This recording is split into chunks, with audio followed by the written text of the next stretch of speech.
Buenas noches, tardes. Tal, buenas tardes.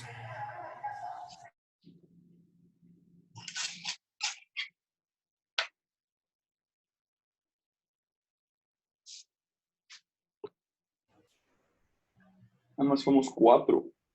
Ahorita vamos a esperar que entren más. Ya se metió Troncoso.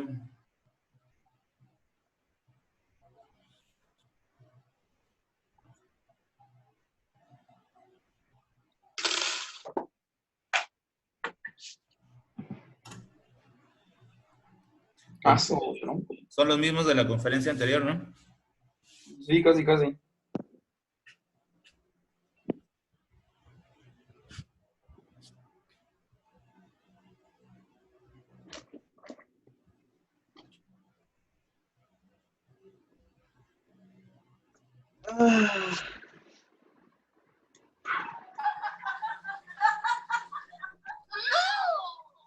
Venga.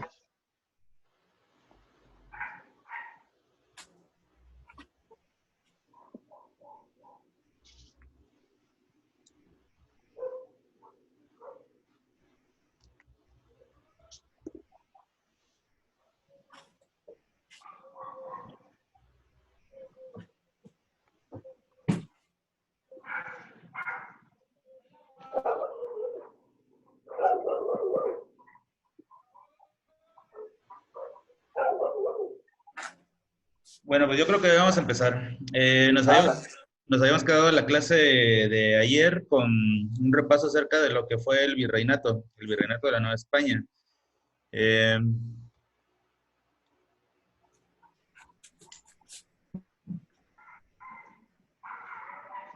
En el Virreinato de la Nueva España mencionamos algunas cosas como las formas de gobierno preliminares al virreinato, que sí recordamos que fueron dos, ¿no? ¿Cuál es? Vero Molina, antes del virreinato.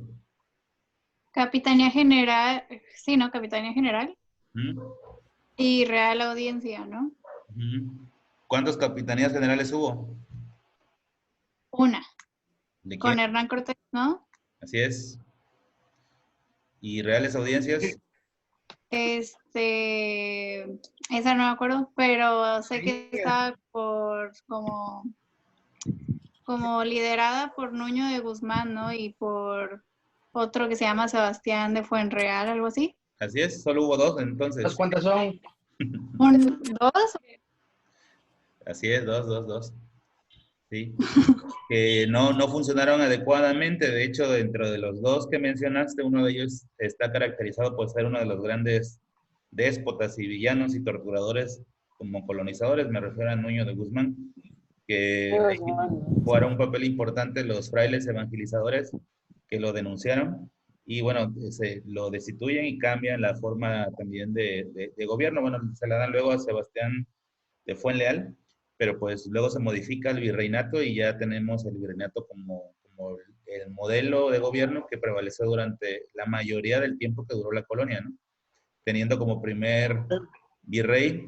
Lo tengo. Lo importante es entender cuál es la naturaleza de estas figuras. En primer lugar, necesitaban una estructura administrativa que se encargara prácticamente no solo de administrar los nuevos territorios y por lo tanto las nuevas riquezas, sino de ponerlas a trabajar.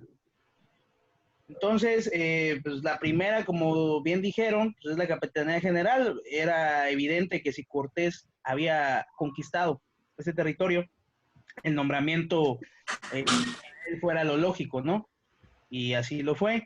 Sin embargo, Cortés cayó en desgracia. ¿Por qué? Porque el chamaco pues se vino a casar aquí con la Malinche, se le olvidó que tenía esposa allá en España y ahí empezó la caída, ¿no? De Hernán Cortés. Al final no le fue tan mal porque le reconocieron sus servicios a la corona española, pero pues sí se le fue despojado de sus nombramientos y de mucho poder. Luego llega la Real Audiencia porque en realidad pues, no sabían cuál iba a ser este órgano administrativo que iba a permear el gobierno de la Nueva España. y es por eso que mandan a visitadores, ¿no? Ajá. Y de ahí, pues bueno, se vuelven los líderes de las reales audiencias, Nuño de Guzmán, Sebastián Ramírez de Fuenleal. Sin embargo, ven que no funciona porque sobre todo Nuño de Guzmán, como bien lo dijo Fabián, pues, se dedicó a despojar a los indígenas de sus pertenencias y a matar a los mismos indígenas para este fin, ¿no? Por lo tanto, necesitaban un punto medio en donde el rey pudiera descansar las funciones de la colonia y hallaron este funcionamiento en un órgano pues llamado virreinato, ¿no? Un representante directo del rey que gobernaría la Nueva España. Así es. Y bueno, además de lo de las partes del gobierno, también dimos un repaso acerca de las actividades productivas, siendo las más trascendentes y en ese orden la minería, que quedamos que también fue el motivo por el que surgieron las primeras ciudades coloniales.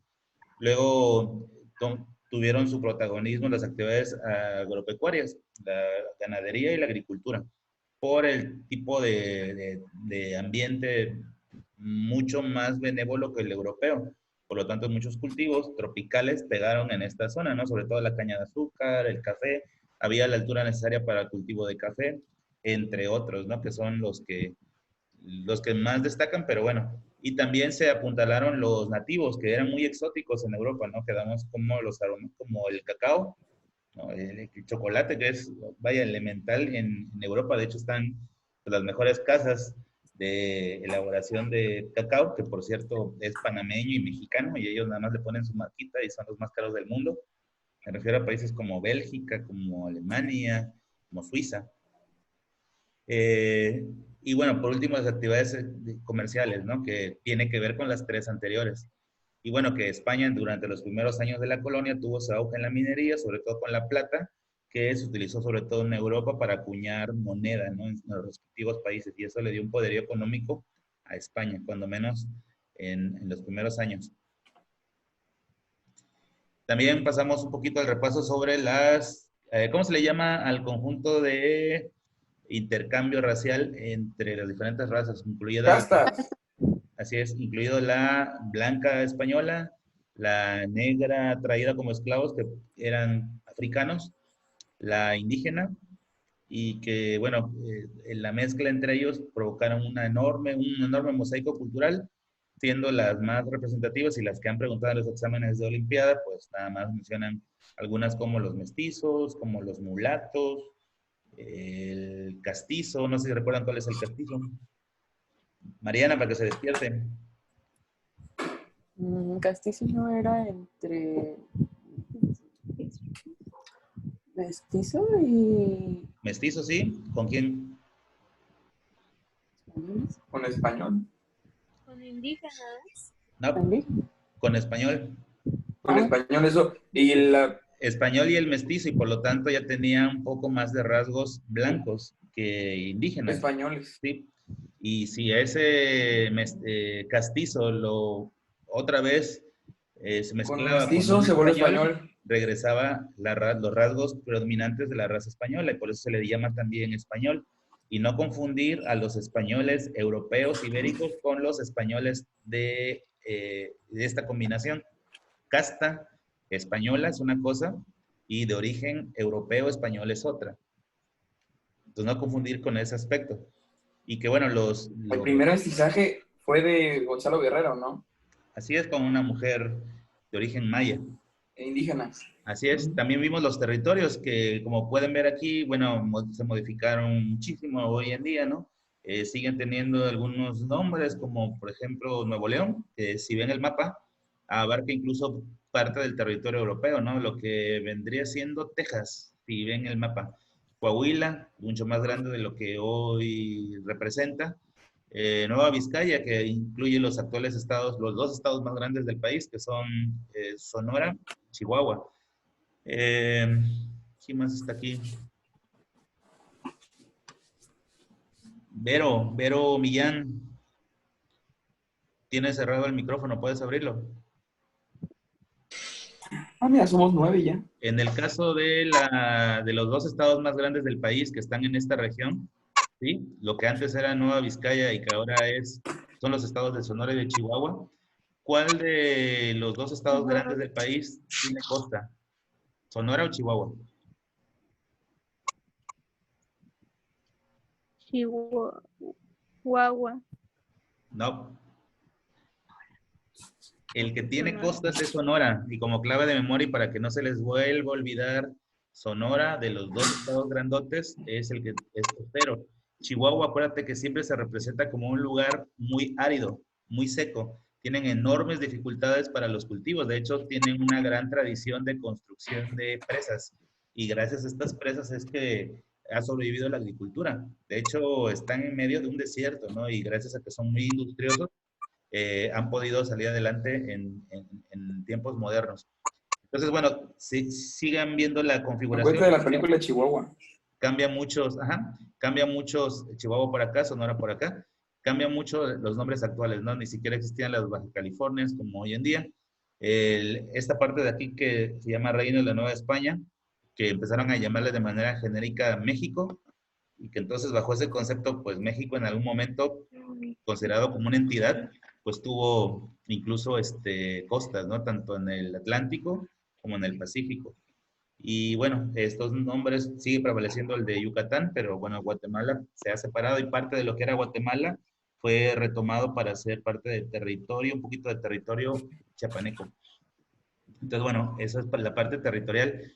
Luego con las reformas borbónicas, ¿sí recuerdan el personaje que vino a implementar las reformas borbónicas después del año? Fue Bueno, no me acuerdo. Le decían Pero Pepe fue aprobado los por el Papa amigos. Adriano. Le decían Pepe los amigos. José Gálvez. José Gálvez, sí, esa la tuve mal en el examen. José de Gálvez. ¿Contestó Vero? Sí. José de Gálvez. Dentro de las varias y múltiples reformas que implementó, las reformas borbónicas, y ya se acuerdan que son las reformas borbónicas, ¿no? Chelsea, que tienes apagado el micrófono. ¿Puedes prenderlo, Chelsea? Sí. ¿Puedes hablarnos de las reformas borbónicas? ¿Qué tal? Sí, las reformas borbónicas fueron, pues, reformas, como le dice la palabra, que implementaron los Borbones en España, que acababan de adquirir poder cuando se dieron cuenta que las potencias, que de entre todas las potencias, España era la que se había quedado más atrasada en cuanto a tecnología, comercio, la milicia, entre otras cosas. Hicieron reformas en casi todos los ámbitos que puede tener un Estado, reformas en la milicia que hace que la Nueva España empiece, o sea, tenga su propio ejército. Antes era realista, ahora es novohispano.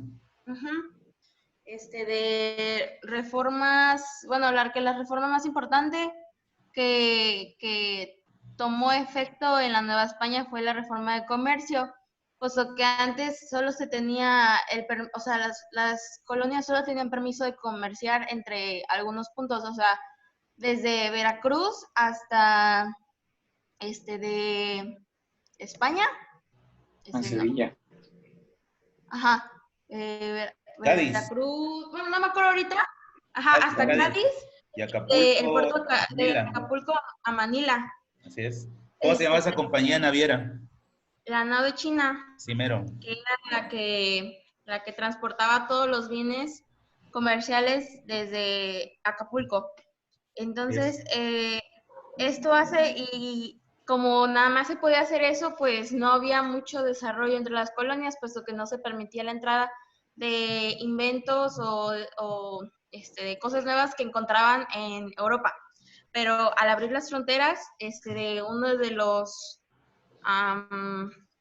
efectos más grandes fue que empezó a entrar el conocimiento como tal a España, empezaron a entrar ideas nuevas, ideas revolucionarias, que al final se verían aplicadas cuando empezaran a tener el pensamiento de la Ilustración, que es lo que básicamente es una de las razones más importantes para la llamada independencia de México.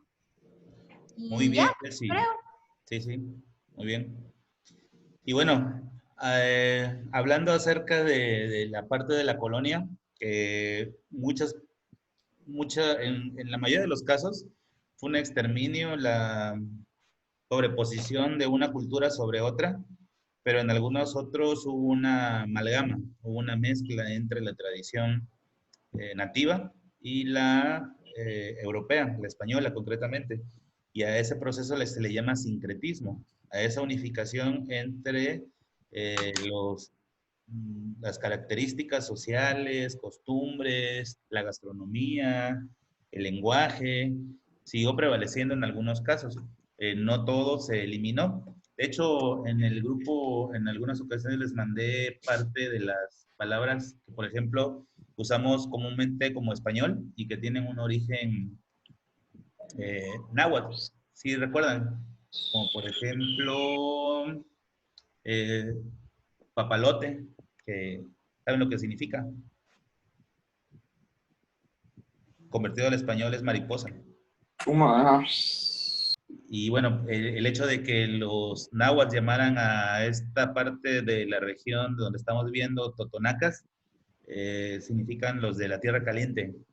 Y así mucha parte del lenguaje que todavía usamos tiene mucho que ver con la mezcla o la prevalencia de algunas partes de la cultura nativa, incluyendo el lenguaje, también la gastronomía. La parte religiosa o espiritual, todo el mundo pensaría, no, completamente fue erradicada por los españoles. Pero les había mencionado el día de ayer que, por ejemplo, el interior de las iglesias no era de uso común que se utilizaran esculturas o estatuas, esas pequeñas estatuas que representan a santos o a vírgenes. Y se hace esa modificación para que el indígena se sienta un tanto identificado con las nuevas deidades que ahora va a tener que adorar. Y entonces incluso también en la religión prevalecieron algunas de las tradiciones ya previas o creencias ya previas a la llegada de los españoles. Ahora es importante mencionar que el sincretismo no solamente es español, de la cultura española con la cultura prehispánica. Recordemos que a su vez la cultura española es un sincretismo, ¿no?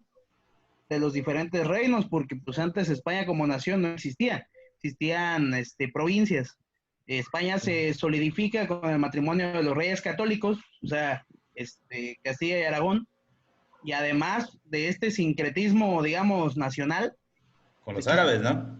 Así es, cuando llegan los árabes, incluso algunas palabras que seguimos usando son de origen árabe, almohada, por ejemplo, no sé qué más. Alambrada, alambre. Alquimia, no sé. Entonces, es un sincretismo mucho más complejo que decir, no, pues es la cultura española, la cultura europea, con la cultura británica. Pues los mismos tacos del pastor tienen herencia árabe, ¿no? Y es. Bueno, yo sé que alguien de ustedes ya comió, bueno, que les vaya bien a los que ya comieron, los que no hemos comido, pues ni modo. Gracias. Parte del Le sincretismo. agradezco. ¿Con dos tienen o quieren más? Fíjate que nunca he comido la cochinita con limón, güey. Eso es extraño. Fíjate Está rico. que originalmente allá en la península, el pibil casi todos lo sirven así.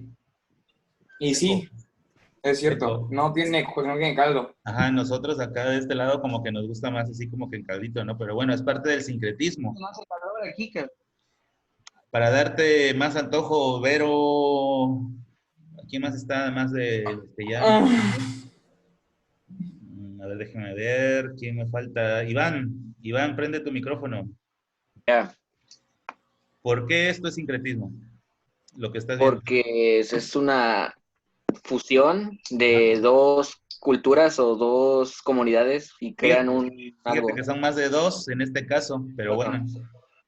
A ver, háblame de la nativa. ¿Qué tiene que ver eso con algo nativo? Pues que se mezclaría, bueno, con algo que se emplea aquí, por ejemplo, en Veracruz.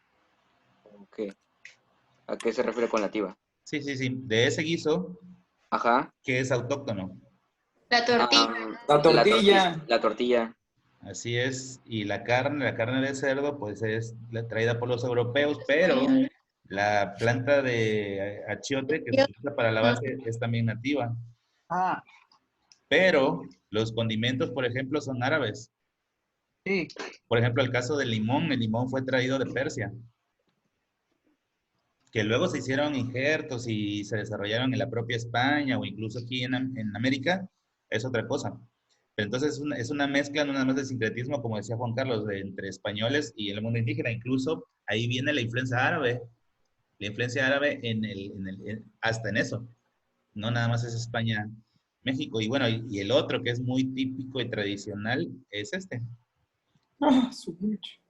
Que si logran ver ahí, están los ingredientes básicos para la elaboración del mole, ¿no? Que es el chocolate, que por cierto, nativo, algunos tipos de condimentos también nativos y otros más traídos de fuera. En el caso del aguacate, ¿alguien sabe si el aguacate es nativo o es de fuera? Es nativo. Nativo. Sí.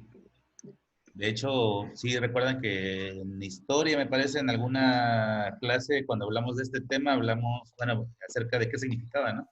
La palabra aguacate. Testículos, ¿no? Así es. Y bueno, al mismo tiempo también trae otros elementos que sí son traídos por los españoles, ¿no? Completamente, sobre todo el relleno, ¿no? Que pues vamos a imaginar que tiene pollito allá adentro. El queso, que es del ganado vacuno, que es también traído por parte de los europeos. Y bueno, eso es parte del sincretismo, pero no nada más abarca la comida. También, No, pues profe, la Virgen de Guadalupe es sincretismo cultural, porque es Tonatzin con la Virgen del Carmen. así es. Y bueno, vean, si tú, por ejemplo, vieras un altar, casi siempre dices, es el respeto 100% de las Miren, tradiciones profe, nativas les doy o estoy en autóctonas. casa de mi abuela. Les doy les enseño el altar de mi abuela. Aquí está, mira. Tiene sus cosas. Ahorita no le ha puesto nada, pero ahí está el altar. Bueno, ahí está. Ya regreso al estudio. Es un ejemplo de sincretismo cultural, chavos. Me quedó clarísimo. Bueno, les decía respecto a la celebración del Día de Muertos, que todo el mundo piensa que tiene que ver 100% con la cultura nativa. Bueno, sí, el caso de la adoración a la muerte. No es cierto, eso te lo aclaran desde secundaria. Ajá. A ver, háblanos de eso. ¿Qué? De lo que dice. Pues nada, que lo del sincretismo cultural que pues te lo aclaran desde secundaria, que pues es mita y mita, por así decirlo. Porque pues los de ellos eran como más sencillos y no tenían cruces, evidentemente. Ni sal, ni... No, siento... Ya quedamos en que el sincretismo vamos a dejar de verlo como mita y mita. O sea, el sincretismo es algo más complejo. Es mezcla. Cómo se conforma una ¿No es cultura como una que influencia a otra? Y ya, como... elementos de No, es una... del mundo. De hecho, es una mezcla de mucho más de dos elementos. Es como una evolución de varios componentes de Una diferentes fusión de culturas. culturas. Así es, miren, sin rayar meternos en la parte religiosa, porque es bien complicado, ¿no? Hablar académicamente de la parte religiosa. Pero, por ejemplo, la construcción del dogma de nuestra religión es sincretismo. Todo el mundo recuerda la historia de los Reyes Magos, árabes, por cierto, la estrella de Belén y todo esto. Bueno, esa es una tradición completamente diferente y que fue incrustada en el dogma cristiano, católico. Entonces, la propia religión cristiana católica al mismo tiempo presenta sincretismo porque es una amalgama de diferentes tradiciones. Se rescatan otros pasajes. De la hebrea. Ajá, de otros pasajes. Y se fusionan y arman lo que es el dogma de la religión. Los principios básicos que norman y rigen la religión que estamos hablando. Pero bueno, es parte también del sincretismo. ¿Decías, Juan Carlos? Y de hecho hay muy pocas religiones que son, que no son parte de un sincretismo. Son autónomas. Todas surgen de una misma premisa, ¿no? Que a lo mejor en cierto momento donde surgen las religiones que son autóctonas como tal, pues no estaban enterados de que pues de las primeras religiones que existieron como tal, pues solo es la mitología griega, ¿no? Pero es curioso ver cómo la mayoría de las mitologías o la mayoría de las religiones van por ese camino, ¿no? Por esa misma premisa. Hay un Dios todopoderoso que tiene uno o varios hijos y de ahí se reparten el poder de todo el mundo, o sea, pero todo pertenece a un sincretismo, o sea, la misma Roma, el imperio más poderoso del mundo, es un sincretismo entre todas las comunidades griegas que existían.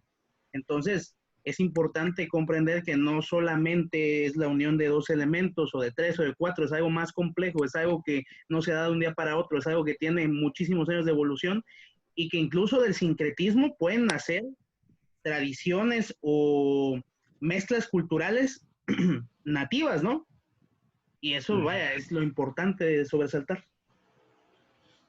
Y aparte incluso cada región, hasta cada localidad le da un tinte diferente, ¿no? Por ejemplo, aquí en México la celebración, ahorita justamente de del Día de Muertos, es muy diferente.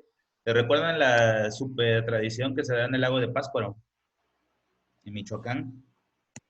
En donde sobre el lago ponen canoas que van repletas de adornos, de flores, se hace toda una ceremonia ahí muy importante que incluye eventos durante la noche.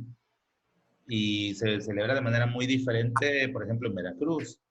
Y estamos hablando de un mismo país, ¿no? Y de regiones muy próximas.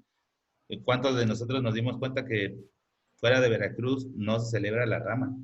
Bueno, que ya que ustedes como que ya no les tocó esa parte, ¿no? A mí me tocó así de lleno, de todos los días, esos días que eran de salir y pues es más una tradición muy propia, ¿no? Y cómo estamos en un mismo país, pero tenemos tintes diferentes en cuanto a nuestra cultura, usos y costumbres. También en Mérida se celebra la rama. ¿Ande?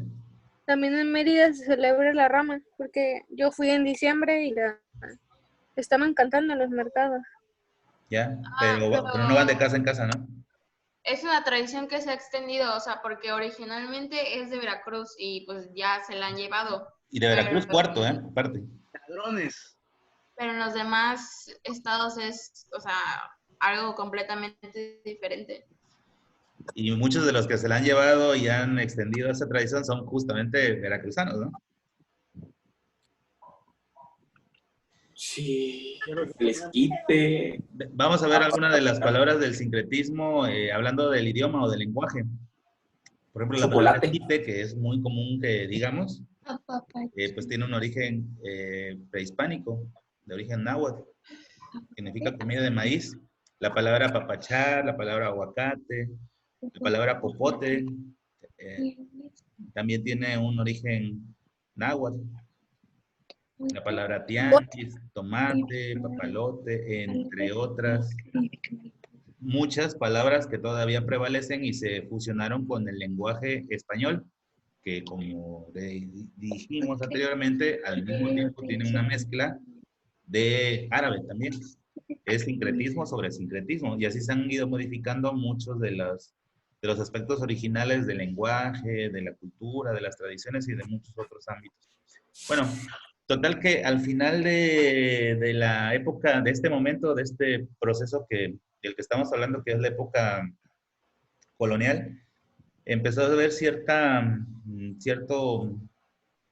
descontento por parte de los habitantes, ¿no? No todos estaban conformes con la vida que les había tocado vivir, mucha desigualdad, solamente una pequeña parte o fracción de la sociedad tenía las condiciones adecuadas para vivir dignamente, y tristemente la gente más necesitada y más pobre no hizo mucho al respecto para cambiar esa estructura.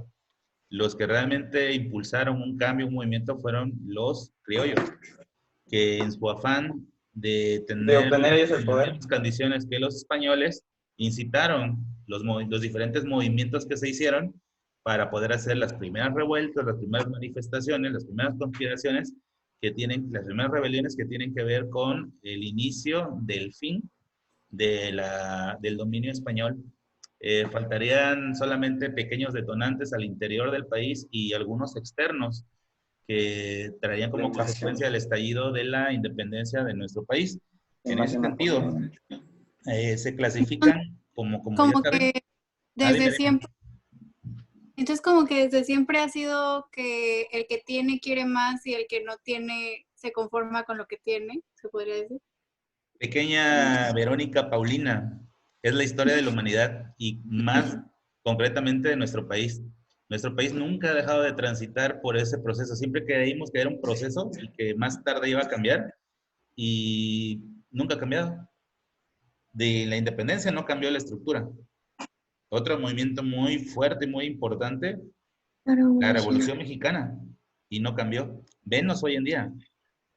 Venos hoy en día lo frágil que es nuestro país y que, por ejemplo, hablando de la contingencia del coronavirus, cómo desnuda esa debilidad que tienen los países. Ves al presidente, ves al ministro el canadiense anunciar, ¿no?, todas las medidas que va a hacer su gobierno para sacar adelante al país de la crisis y tú te quedas, ala, o sea, ¿cómo no un poquito de eso nos tocara a nosotros en México? Pero eso lo que refleja es el estado de las cosas de un país como el nuestro. Estamos muy mal. Pero si te vas un poquito al resto del mundo, ve lo que está pasando en América Latina, en Centroamérica, por ejemplo, o sea, en donde todavía hay más rezago y todavía hay más diferencias entre los que tienen y los que no tienen. Y a pesar de que esta relación de que muchos tienen poco y pocos tienen mucho, nuestro país todavía está lejos de algunos países de América Latina y se diga de Asia, de algunos países asiáticos, de los países africanos, ¿no?, donde todavía hay más diferenciación entre las clases sociales, sobre todo las clases económicas. Entonces, bueno, eso dio pie a que se hiciera un movimiento, se hiciera una serie de rebeliones, algunas fueron causas internas, otras causas externas. Entonces, no sé, haciendo un repaso de ellas, no sé, Juan Carlos, te invita a alguno Externas, de ellos. varias externas son la independencia de las 13 colonias. Así es. La invasión napoleónica. ¿Cuál es la fecha de la independencia de las colonias? El 4 de julio de 1700, ya no sé. 76, ¿no? 76, algo así. Sí. ¿Quiénes son los dirigentes de la independencia? ¿Quiénes equivalen a los hidalgos? George Washington. ¿Qué más? Y no sé, ya no sé quién era el otro. Jefferson. Thomas Jefferson. Thomas Jefferson y Franklin, ¿no? Sí. Benjamín. Sí, es cierto. Sí. Salen en los capítulos de Los Padrinos Mágicos, sí, es cierto, ya me acordé. Los padres de la independencia. Valeria Zárate, que te me has estado escapando por ahí. Dime otra causa externa, además de la que ya mencionó Peregrina, que se refirió a las 13 colonias externas. La ilustración. ¿La qué? La ilustración, Ajá, ¿y en qué consistió? ¿Por qué influyó? en que había un bueno, o sea, que los criollos empezaron como que por medio de los frailes que recibieron una educación, les empezaron a dar esos libros y empezaron a dar conocimientos, ¿no? Y empezaron como a ilustrar a los mismos criollos para levantarse. ¿Y en qué consistían esas ideas ilustradas que mencionas? ¿Cuáles eran los principios? Los de la ilustración Sí. eran el de Montesquieu, Rousseau. Ahí hablas de los personajes.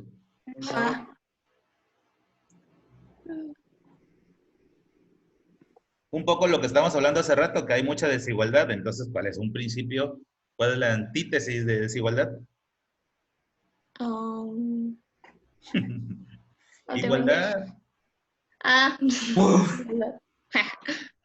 Justicia.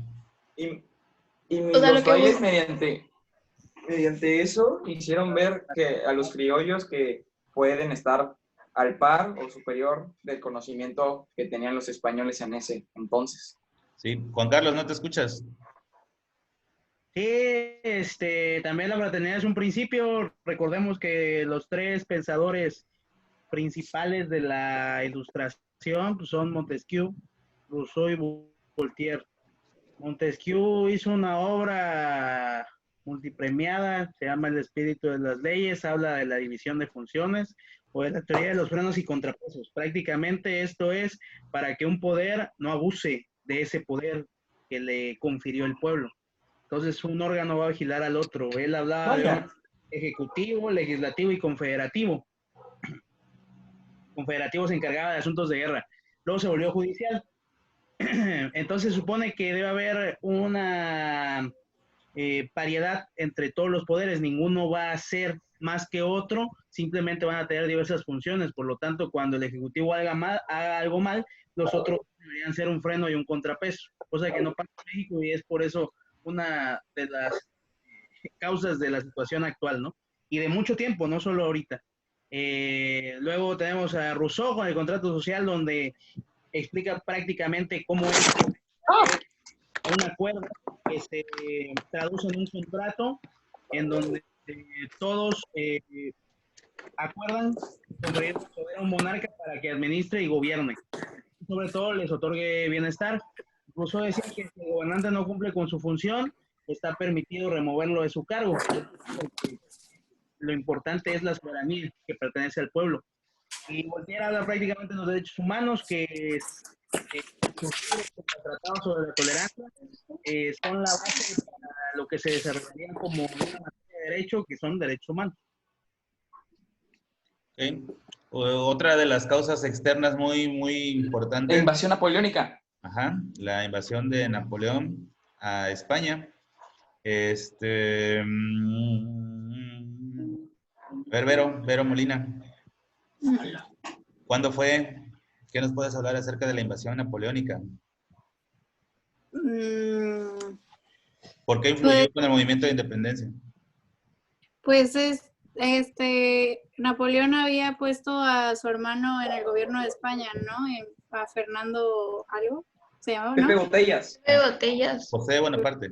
José Bonaparte, perdón, me equivoqué. Habían y destituido pues, a Fernando VII, que era muy joven. y entonces, eso como que puso como un desorden a España, y pues esto lo aprovecharon como los criollos o gente que estaba inconforme con el gobierno español para levantarse en armas ante ellos, ¿no? Algo así. Y aparte que España también distrajo mucho su atención, la guerra, el intento de enfrentar a los franceses, que Napoleón pues apoderó de muchos países europeos, y años después, ya cuando habíamos consumado la independencia, ellos recobran o triunfan sobre Napoleón y regresa la soberanía a España. Y es por eso que el rey de España no puede venir a gobernarnos, puesto que ya su país ha quedado libre. Así que sí es un factor importante la invasión napoleónica, que fue en 1808. Pero también hubo una serie de factores previos, que eso es lo que vamos a ver en la siguiente clase, previos al inicio de la independencia. Una serie de revueltas. Juan Carlos, si quieres ilustrarnos en un minuto. En un minuto difícil, mejor voy a concluir diciendo que podemos observar que, como la mayoría de los eventos en México, la independencia fue un tema que ayudó más la suerte que la planeación como tal. Y pues es muy relevante ver cómo esta falta de planeación ha permeado desde tiempos coloniales hasta nuestro tiempo, ¿no? Vero, Ian. Que fue cuando fue lo del ayuntamiento, ¿no? Sí, la conjura del ayuntamiento y los machetes. Empezó la invasión napoleónica y también empezó eso acá en México. Ajá. Y cada vez se hicieron movimientos más fuertes, ¿no? La conspiración de Valladolid. Ajá. La rebelión de los machetes. Ajá. Y la más importante, o la que le da más relevancia, ¿cuál es? ¿La conspiración de qué? De Querétaro. De Querétaro. En donde ya se hacían planes para consumar la independencia. Y todas, ¿Quién fue? Diferentes, las cuatro que mencionaron tenían intereses diferentes, ¿eh? Porque mientras que algunas pensaban en tener una independencia respecto a España, otras tenían toda la intención de entregarle el reino al rey de España para que luego nos gobernara. Cosa que no sucedió. Incluso está planteado en los tratados de Córdoba, ¿no? Y bueno, sí, pues ya nos vemos mañana, el lunes. El lunes nos vemos primero en clases y ya luego nos vemos aquí en Olimpiadas. Se van a apuntar mañana a la conferencia de salud. Va a estar buena mañana. Se van a enterar de muchas cosas. Mañana a las 4. Por aquí lo esperamos.